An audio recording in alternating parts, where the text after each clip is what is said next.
ng Diyos ang sanlibutan. Nilikha niya ang tao na may relasyon sa Kanya, masaya, nagpapapuri, kinakausap ng tao ang Diyos, at kinakausap ng Diyos ang tao. Nilikha niya ang tao na may kasayahan. Nilikha niya ang tao na nagpapapuri sa Diyos.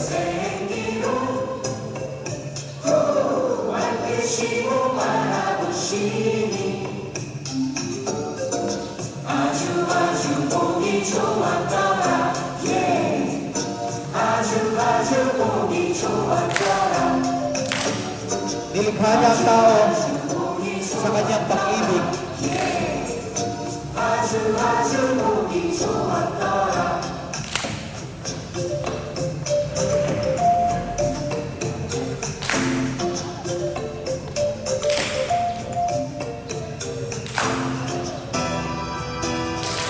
Subalit, di naglaon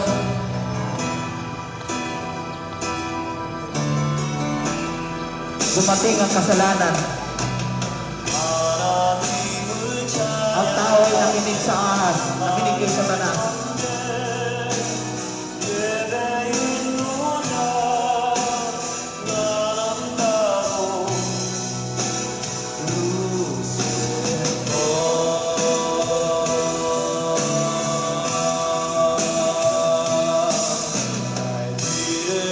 Sinabi ni Satanas sa tao, maganda maging marunong.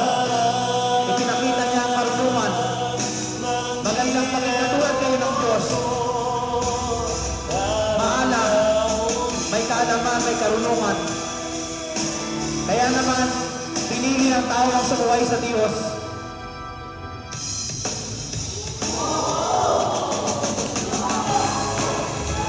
Nakita ng tao ang kasayahan na malayo sa Diyos. Ang kayang ibigay na mananggali ang aliw ng mundo at pinasunod ni Satanas ang tao sa kanyang naisip. Pinasunod ng diablo ang tao sa kanyang gustuhin. Ipinakita niya ang magandang bangos sa silutan. Pinasunod niya ang tao sa lahat niyang gustuhin.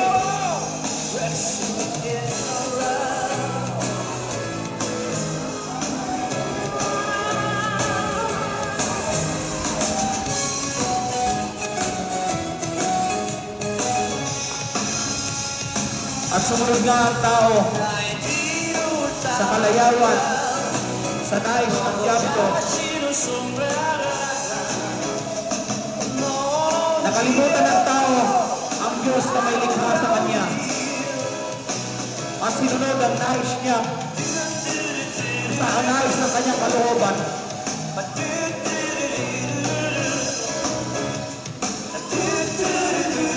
At tuluyan ang natakay ang tao sa kasalanan. Nakalimutan ng tao ang Diyos na may likha sa kanya. At dahil sa pagsuway ng tao,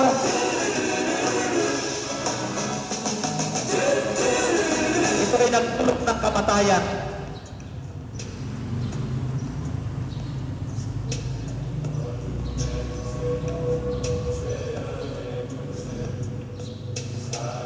Sapagkat sinasabi ng kasulatan, ang kabayaran ng kasalanan ay kamatayan. Ang lahat ay nagkasala at walang nakaabot sa kaluwalhatian ng Diyos. Wala kahit isa. Lahat ay nagpatangay sa nais ng diablo. Binigyan ng diablo ang tao ng kalayawan.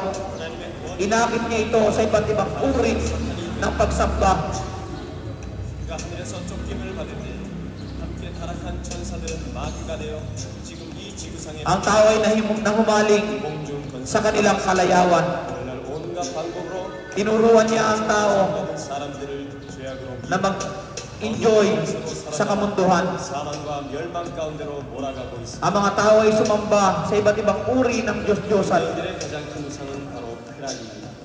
즐거움을 얻기 위해서라면 Ang tao ay nagumon sa iba't ibang uri ng bisyo. alak, 하나님을 떠난 sugal, 인생의 공허함을 메우기 위해서 사람들은 lahat ng uri ng sumisira sa sangkatauhan. Ipinakita ng Diablo 마약, ang lahat ng kaaliwan, 비디오, 영화 등은 바로 현대인들의 우상인 것입니다. ang kahumaling sa paglalaro sa video, 하나님을 떠나 스스로 신이 되고자 하는 욕망, ang kahumaling sa mga bisyo, 모든 얻으려는 노력은 ang kahumaling sa kayabangan, 보여지고 있습니다. kaguluhan. Binigyan niya ang tao ng kaguluhan at tinanggal niya ang kapayapaang nagmumula sa Diyos. 안식과 돌파구가 될 것처럼 속이고 있습니다. Lahat ay ginawa ang kanya-kanyang nais, ang kanya-kanyang hingig. TV 등의 매체로 그 메시지를 Walang ibang sinusunod ng tao kung hindi ang kanyang sarili na siya namang udyok ng Diablo sa kanya. 등의 속임수로 At tuluyan nga natangay ang tao. 들어 있습니다. 하나님은 오직 한 분이십니다. 그러나 아주 오랜 시간 동안 사람들은 Tinuruan ng Diablo 하나님으로 섬겨왔습니다. na ang mga tao ay sumamba sa iba't ibang uri ng Diyos-Diyosan upang malayo sa Diyos. Marami ang sumamba sa araw, sumamba sa mga bato, sumamba sa mga ribulto, sumamba sa mga tao, sumamba sa mga nilikha sa halip ng sambahin ay ang lumikha. Lahat ng ito ay ginawa ng Diablo. Pinasunod niya ang tao sa nais niya at inilayo sa Diyos. At ito ay nagdudulot ng kamatayan.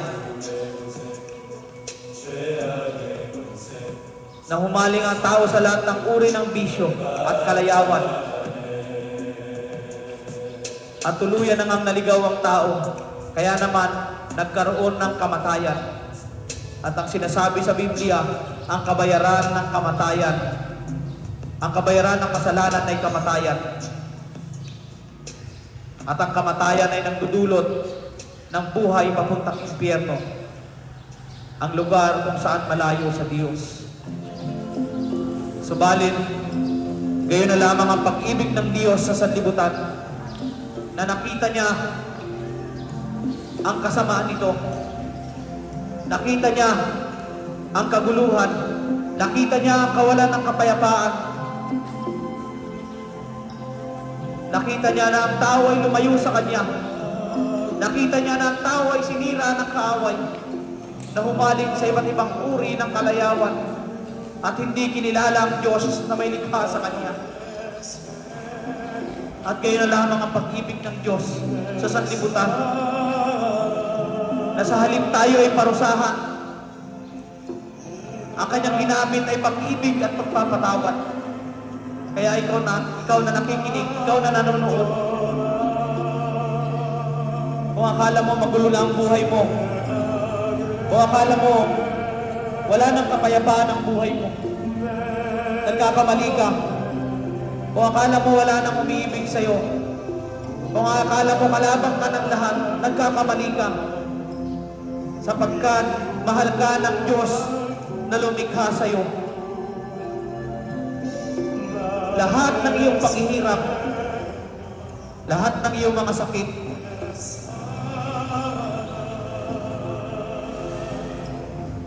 lahat ng iyong pamimighati, lahat ng iyong kasalanan nakikita ng Diyos. At sa ngayon, sa oras na ito, nais niyang sabihin, anak, nakikita kita. Ikaw na nakaupo dyan, ikaw na nakatayo, ikaw na nakikinig, ikaw na nanonood. Mahal ka ng Diyos.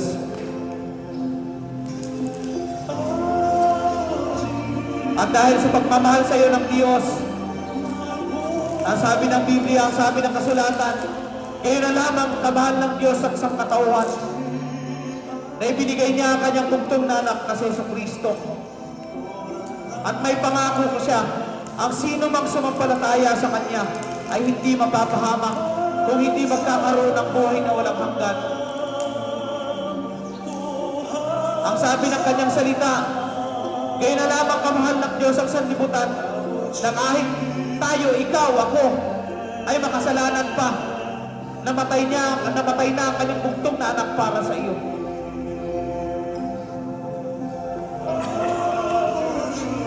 Alam mo ba kung gaano kakamahal ng Panginoon?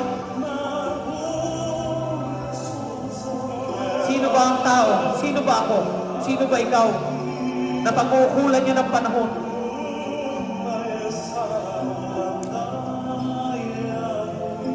Gayon ka na lamang niya kamahal, na panandalian niyang iniwan ang kanyang trono sa langit at bumaba sa lupa upang sabihin sa iyo, mahal kita. Upang sabihin sa iyo, anak, mahal kita. Anak, nais kong patawarin ka. Oo, tayo na nga ang nagkamali sa Diyos. Tayo na nga ang nagkasala. Siya pa ang gumawa ng paraan para tayo ay abutin. Para tayo ay bigyan ng kapatawaran. At dahil sa pagmamahal sa iyo ng Diyos, si Jesus, kahit siya ay Diyos, siya ay nagkatawang tao. Bumaba sa lupa upang gisingin ang mga natutulog sa kasalanan, upang magbigay ng kagalingan, upang magbigay ng pag-asa.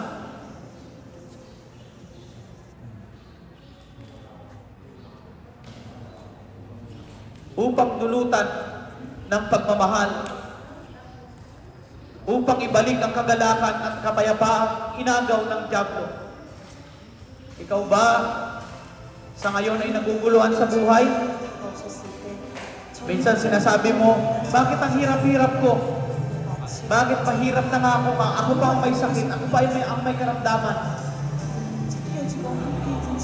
Ikaw na nakikinig, ikaw na nanonood, na isabihin sa iyo ng Panginoon, anak, mahal kita. Ang Panginoong Jesus, nung siya ay bumaba sa lupa, hindi siya kinilala ng sanlibutan. Subalit hindi siya gumamit ng dahas. Ang ginamit niya ay pag-ibig at pagpapatawad. Nung pumarito ang ating Panginoong Jesus sa sanlibutan, siya ay nagpakain sa mga nagugutom. Bagaman hindi siya kilala ng kanyang bayan, ng kanyang mga nilikha, patuloy niyang nilapitan ng tao. At sinabi kanina ng bata, si Jesus ay nagpapagaling. Oo, maging ang mga hindi makakita dahil sa kasalanan ay kanyang binigyan ng paningin.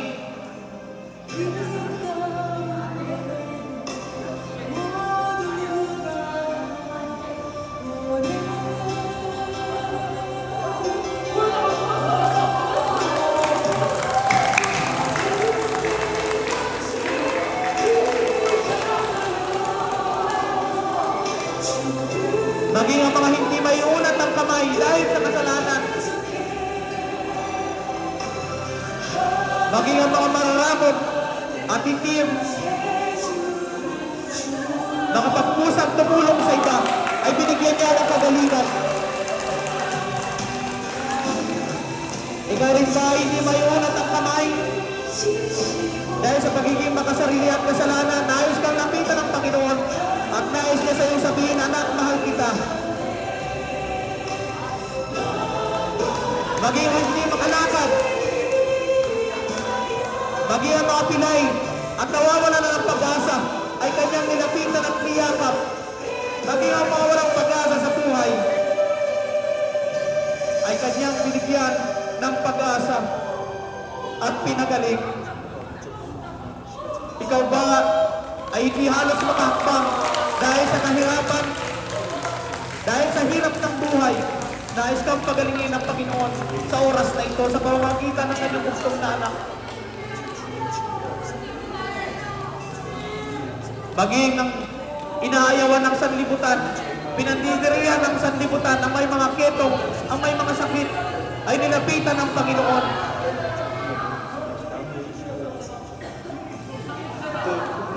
Ikaw ba ay nakakala mong wala na sa iyong lalapit? Nagkakamali ka, mahal ka ng Diyos at nais ka niyang lapitan. Minsan, iniisip natin tayo ay makasalanan at hindi na tayo kayang patawarin ng Diyos. Nagkakamali ka. Maging ang mga sinasabihan ng masamang espiritu ay pinagaling ng ating Panginoong Jesucristo. Ikaw na nakaupo, ikaw na nakatayo, ikaw na nanonood, nais kang pagalingin ng Panginoon sa oras na ito. Nais nang bayaran ng iyong mga kasalanan.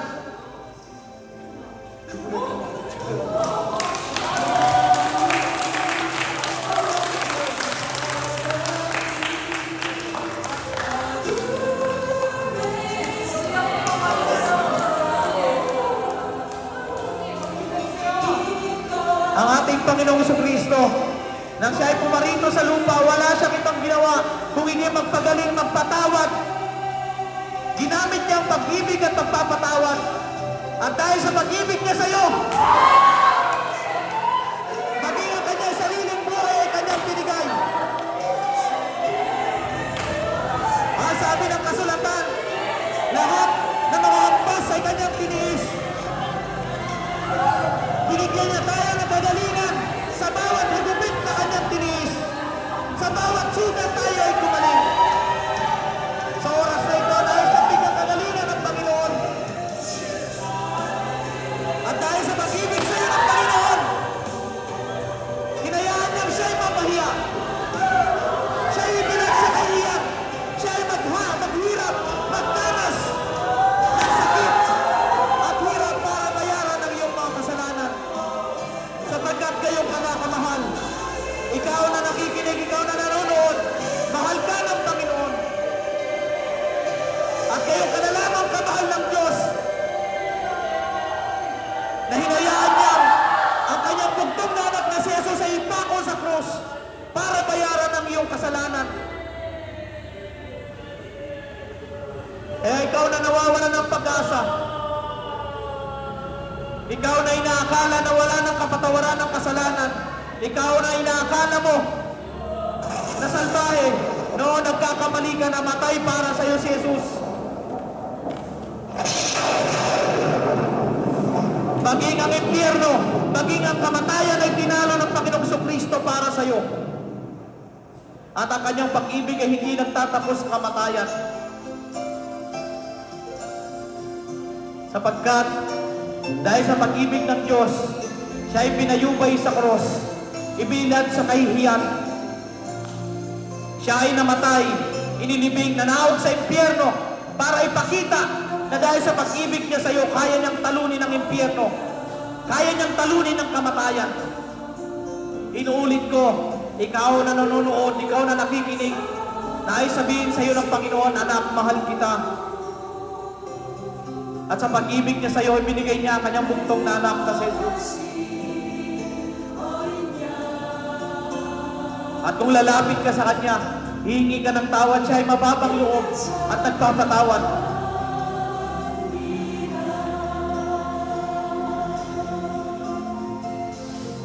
At ang pag-ibig niya sa sangkatauhan ay hindi nagtapos sa kamatayan. Sapagkat sa ikatlong araw ay muli siyang nabuhay. At yun ang katunayan na ikaw na nanonood, ikaw na nakikinig, kung sasampalataya kay Jesus bilang iyong Panginoon at tagapagligtas sa huling araw. Pagdating ng dapit hapon ng iyong buhay, pagdating ng kamatayan, sigurado rin naman na bibigyan ka niya ng buhay na walang hanggan, sapagkat tinalo niya ang kamatayan para sa iyo.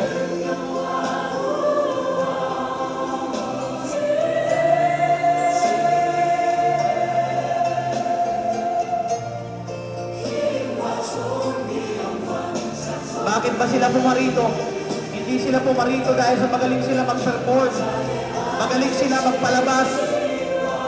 Hindi rin sila umiiyak kasi magaling sila magdrama. Umiiyak sila sapagkat nais nilang sabihin na ikaw na nakaupo, ikaw na nakatayo, ikaw na nanonood, ikaw na nakikinig, mahal ka ng Diyos. At ang pagmamahal sa iyo ng Diyos ay umabot sa kamatayan, umabot sa sakripisyo.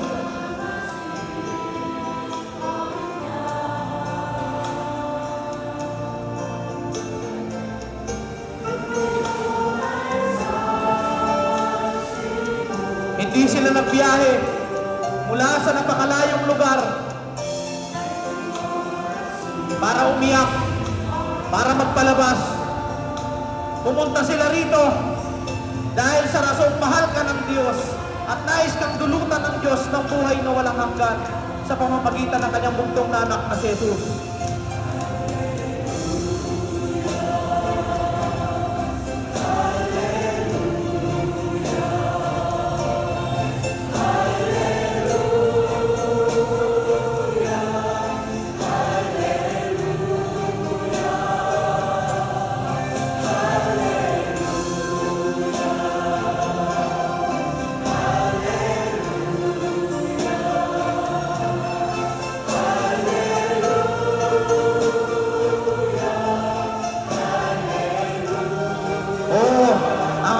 Panginoong Kristo ay namatay.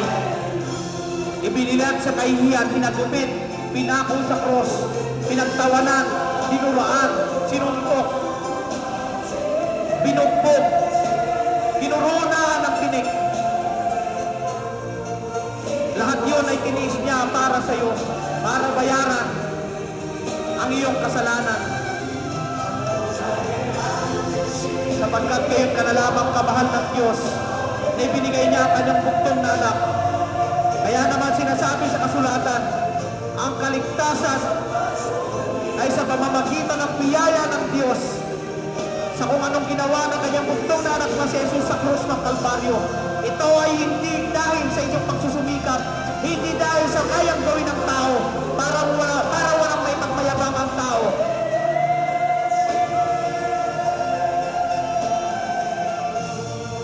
At ang pag-ibig ng Diyos ay hindi nagtatapos sa kamatayan sa cross.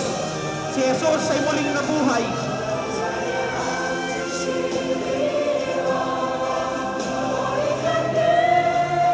At umakyat sa langit upang ikaw na nanonood, ikaw na nakikinig, ay pagprepara ng lugar doon kung tatanggapin mo siya, kung tatanggapin mo si Jesus bilang iyong Panginoon at tagapagligtas. At ang pagtanggap sa Kanya ay hindi ngayon, hindi sa isang taon, hindi sa isang buwan, kung hindi ngayon. Ngayon mismo, nais kang dulutan ng pag-ibig ng Diyos sa pamamagitan ng Kanyang buktong na anak na si Jesucristo.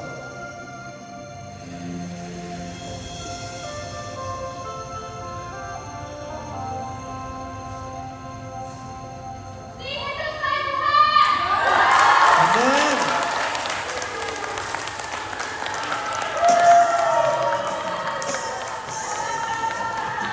At sa ikatlong araw, si Jesus ay muling nabuhay.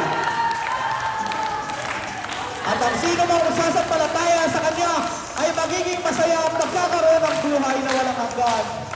Purihin ang Panginoon.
Ayan.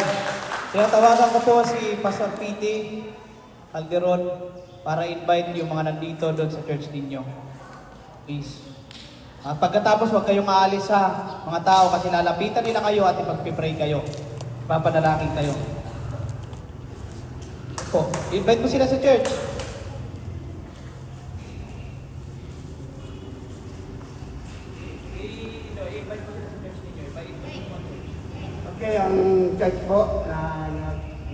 kahit na ano po rito, mga permit po yan. Po, ang Halahala Evangelical Christian Baptist Church. Andun po yan sa may Empalen Street. Ano po, doon sa katabi ng resort. Ano po. At ini-invite po namin kayo. Every Sunday, ang worship po namin doon ay 9 to 11. Then, meron po kaming prayer meeting after po ng worship po, Sunday.